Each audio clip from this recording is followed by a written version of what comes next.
오늘 성경 말씀은 마태복음 15장 21절로 39절 말씀입니다. 신약성경 25페이지입니다. 신약성경 25페이지 마태복음 15장 21절에서 39절 말씀입니다. 한 절씩 나누어 읽도록 하겠습니다. 21절 제가 먼저 읽겠습니다. 예수께서 거기서 나가사 두로와 시돈 지방으로 들어가시니 가나안 여자 하나가 그 지경에서 나와서 소리질러 이르되 주 다윗의 자손이여 나를 불쌍히 여기소서 내 딸이 흉악하게 귀신 들렸나이다 하되 예수는 한 말씀도 대답하지 아니하시니 제자들이 와서 청하여 말하되 그 여자가 우리 뒤에서 소리를 지르오니 그를 보내소서. 예수께서 대답하여 이르시되 나는 이스라엘 집의 잃어버린 양 외에는 다른 데로 보내심을 받지 아니하였노라 하시니 여자가 와서 예수께 절하며 이르되 주여 저를 도우소서. 대답하여 이르시되 자녀들의 떡을 취하여 개들에게 던짐이 마땅하지 아니하니라.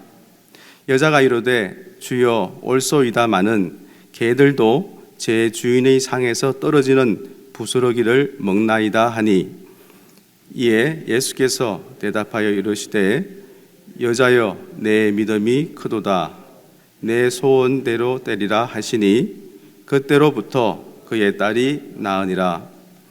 예수께서 거기서 떠나사 갈릴리 호숫가에 이르러 산에 올라가 거기 앉으시니 큰 무리가 다리 저는 사람과 장애인과 맹인과 말 못하는 사람과 기타 여럿을 데리고 와서 예수의 발 앞에 앉힘에 고쳐주시니 말 못하는 사람이 말하고 장애인이 온전하게 되고 다리 저는 사람이 걸으며 맹인이 보는 것을 무리가 보고 놀랍게 여겨 이스라엘의 하나님께 영광을 돌리니라. 예수께서 제자들을 불러 이르시되 내가 무리를 불쌍히 여기노라. 그들이 나와 함께 있은지 이미 사흘임에 먹을 것이 없도다. 길에서 기진할까 하여 굶겨 보내지 못하겠노라. 제자들이 이르되 광야에 있어 우리가 어디서 이런 무리가 배부를 만큼 떡을 얻으리이까. 예수께서 이르시되 너희에게 떡이 몇 개나 있느냐.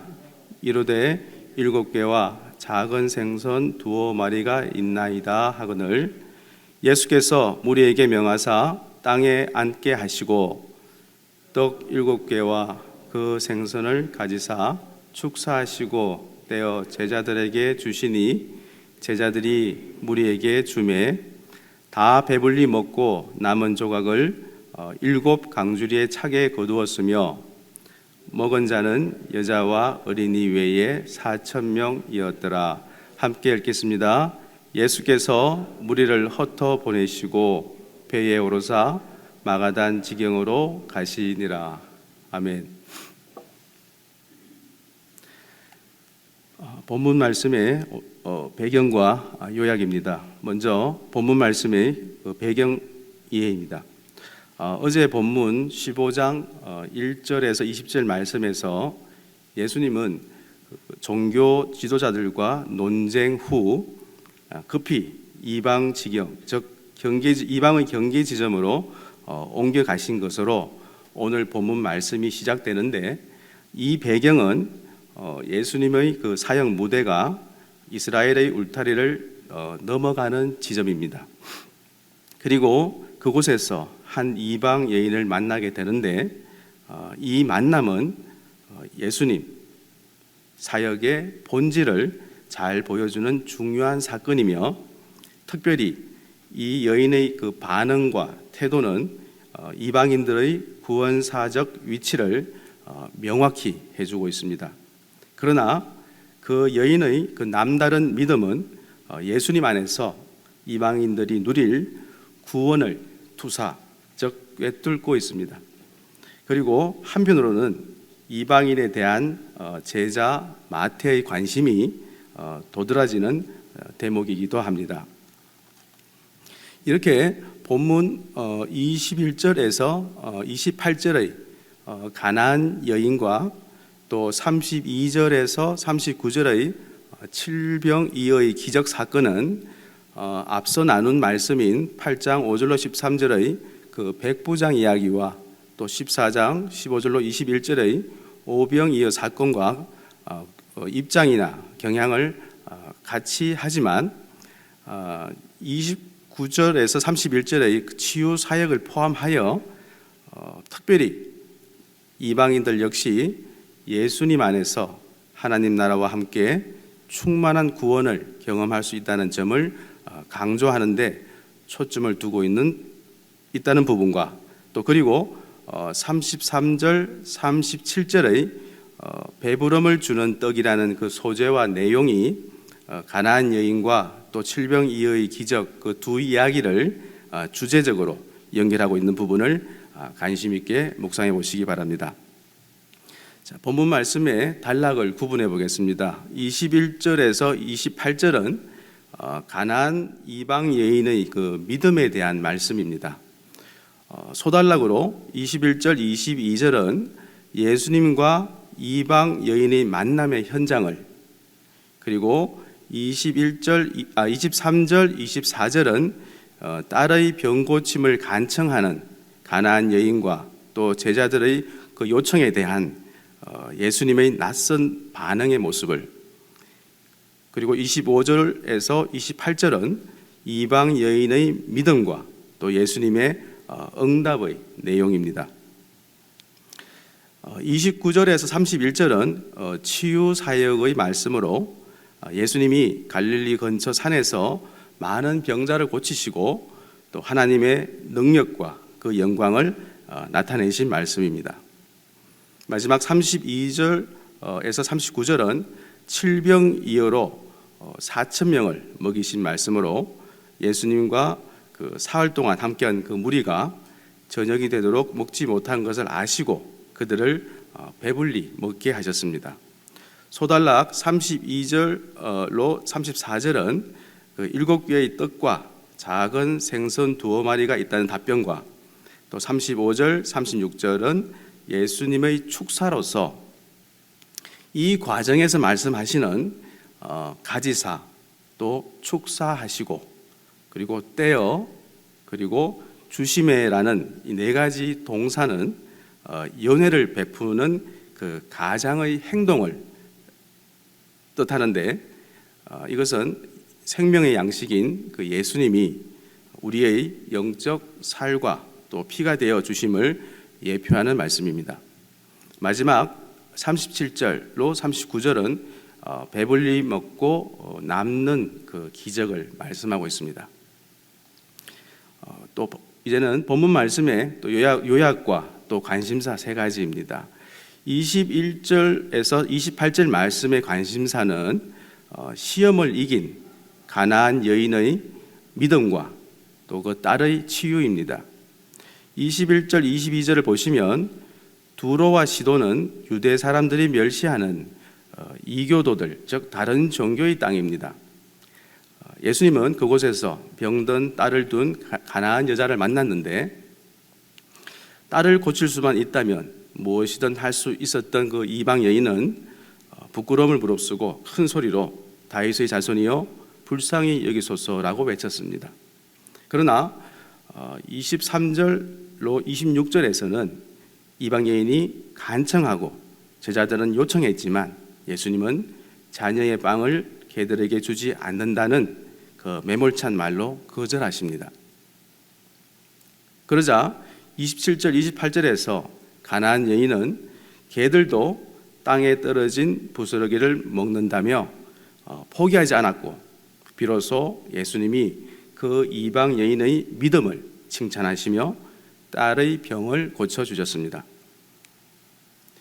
21절에서 28절을 시험을 이긴 가나안 여인의 믿음과 딸의 치유의 말씀으로 한 번 더 정리해 보면 예수님은 귀신 들린 딸을 고쳐달라는 그 가나안 여인의 간청에 침묵으로 응대하시며 이스라엘 집의 잃어버린 어린 양이 우선이라고 하며 간접적으로 거절 의사를 밝혔습니다. 그리고 포기하지 않고 간청하는 이방 여인을 개에 비유하며 다시 거절하시지만 여인은 주인의 상에서 떨어진 부스러기를 개가 먹는다면서 부스러기 은혜만이라도 달라고 구합니다. 이렇게 부스러기 은혜로도 딸이 낳을 수 있다고 한 그 여인의 예수님을 향한 그 신뢰 앞에서 예수님도 그 여인의 믿음을 인정하고 딸을 고쳐주셨습니다. 결국 이방 여인은 믿음으로 예수님의 혹독한 시험을 이겨냈고 천국은 그처럼 간절히 원하고 믿음으로 침노하는 사람에게 임할 것입니다. 29절에서 31절 말씀의 관심사는 갈릴리에서의 예수님의 치유와 무리의 경배입니다. 갈릴리 호숫가 곁에 있는 그 산에 계신 예수님께 큰 무리는 각종 환자들을 데리고 몰려들었는데 예수님은 이스라엘 집의 잃어버린 양인 그들을 일일이 고쳐주셨습니다.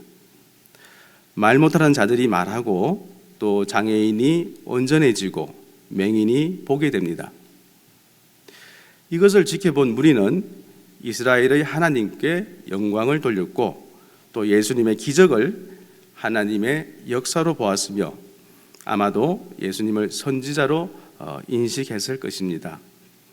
이렇게 예수님이 가져온 하나님 나라가 치유와 또 회복의 나라인 것을 보여주셨지만 그것을 이해하는 데까지는 나아가지 못했을 것입니다. 32절에서 38절 말씀의 관심사는 무리를 향한 긍휼과 4,000명을 먹이시는 기적입니다.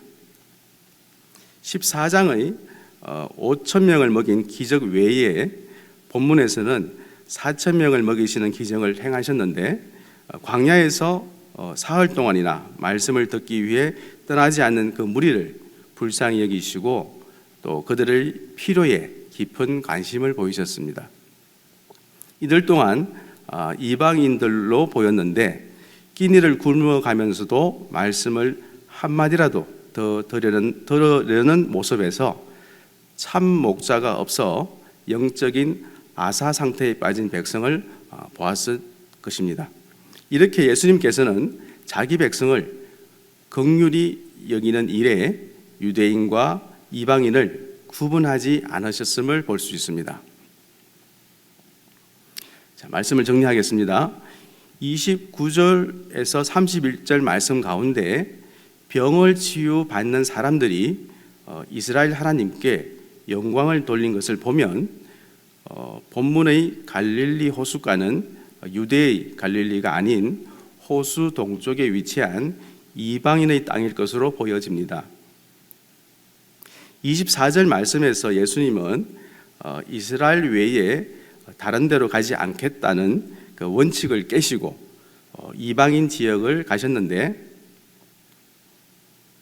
이방 선교의 때가 아직 이르지 않았지만 예수님은 부스러기 은혜조차 갈급한 그 이방인들을 내버려 둘 수 없었을 것으로 보여집니다. 그리고 32절에서 38절 사이에서는 그 무리를 향한 긍휼 사역을 말씀하셨는데 오늘 본문 말씀과 또 마태복음에서 말씀하고자 하는 그 긍휼과 또 그 선교에 대하여 정리해 보겠습니다. 먼저 긍휼은 예수님의 사역 전체를 설명하는 핵심 단어라고 할 수 있습니다. 예수님이 많은 병자와 또 귀신 들린 자를 고치시고 또 세리처럼 배척받는 사람을 가까이 하신 그 동기는 바로 긍휼이었습니다. 이것은 다음과 같은 말씀에서 선명히 드러나는데 마태복음 9장 13절 말씀입니다. 너희는 가서 내가 긍휼을 원하고 제사를 원하지 않노라 하신 뜻이 무엇인지 배우라. 나는 의인을 부르러 온 것이 아니요 죄인을 부르러 왔노라 하시니라. 아멘. 자, 이렇게 예수님의 긍휼은 십자가까지 이어졌고, 또 예수님은 자비의 왕이시며 긍휼의 목자이셨습니다. 자기 백성을 그들의 죄에서 구원하기 위해 자기 목숨을 대신 내어놓으셨습니다. 이것은 긍휼 혹은 사랑이 아니면 설명할 수 없는 선택이며, 또 이렇게 예수님의 사역은 긍휼을 빼면 설명할 수가 없습니다. 예수님의 행적을 따라가면 예수님의 강력한 능력뿐만 아니라 강력한 긍휼을 발견하게 되는데, 그 긍휼의 마음은 예수님을 따르는 제자들과 그들의 모임인 교회에게 요구되는 가장 핵심적인 자질이기도 합니다. 다만 사람이 사람을 대할 때는 사랑, 또 섬김, 또 존중 등의 가치로 나타납니다. 제자, 즉 우리는 예수님으로부터 보냄을 받아 잃어버린 양, 즉 힘없고 소외된 사람을 찾아가 그들의 존재를 부축하고 또 삶을 지지하는 사람이므로 높아져서 군림하려는 그 마음을 내려놓고 또 다른 사람을 섬기고 또 힘없는 사람을 존중하는 사람입니다. 교회는 약한 자를 또 소중히 여기고 또 그들을 보호하는 데 힘을 쏟는 공동체입니다. 그래서 서로 용서하고 또 나의 이익보다 다른 지체의 유익을 더 먼저 생각하는 공동체입니다. 예수님의 마음으로 서로 긍휼히 여기며 사랑하고 존중하고 섬기는 것이 바로 회복된 공동체의 모습이며, 결론적으로 긍휼은 하나님 나라의 정신입니다. 다음은 선교에 대한 말씀입니다. 예수님은 이스라엘만 회복시키시고 유대인으로만 이루어진 교회를 세우러 오신 분이 아닙니다. 예수님은 천하 만민이 복을 얻게 하신다는 그 아브라함의 언약을 성취하러 오셨습니다. 마태복음에는 예수님께 나온 이방인이 여러 명 등장하는데, 예수님을 찾아와 경배한 동방 박사들, 또 큰 믿음으로 예수님께 나온 8장의 백부장과 또 15장의 가나안 여인이 그들입니다. 또한 예수님은 이방인들의 지역을 찾아가 병자들을 치유하시고 14장, 15장의 그들에게도 배불리 먹이시는 기적을, 오병이의 기적을, 또 칠병이의 기적을 베푸셨습니다. 그리고 선교의 클라이막스는 예수님이 부활하신 후에 제자들에게 대위임령을 내리시는 데서 선교의 메시지는 절정을 이루게 됩니다. 교회의 회복을 위해 임마누엘이 되신 예수님은 이제 선교를 위해 임마누엘이 되셨습니다. 그리고 예수님은 구원의 복음이 회복된 제자 공동체인 그 교회를 통해 온 세상으로 확대되기를 기대하십니다. 겨자씨처럼 작게 시작한 천국이 예수님이 함께 계시는 교회를 통해 모든 반대와 어려움을 물리치고 온 세상에 편만해지기를 기대하십니다. 끝맺음을 하겠습니다. 은혜를 입은 가나안 여인은 자격 없음을 인정하며 부스러기 은혜라도 구하는 그 믿음을 보였습니다. 이렇게 축복에 참여하는 길은 헛된 자부심이나 말씀의 소유 여부가 아니라 은혜를 갈구하는 바로 겸손한 믿음입니다. 예수님은 두로와 시돈의 그 민족적 경계를 뛰어넘어 왕래하심으로써 차별 없는 사랑을 보이셨습니다. 그러므로 그리스도인인 우리는 세상이 그어놓은 그 경계를 넘나들며 복음을 선포하는 사람들이므로 세상 속에서 구성권을 상실하고 고통받는 이 시대의 이방인들에게 차별 없는 사랑으로 다가가서 환대의 자리를 내어줘야겠습니다. 묵상과 함께 하루를 열어가겠습니다.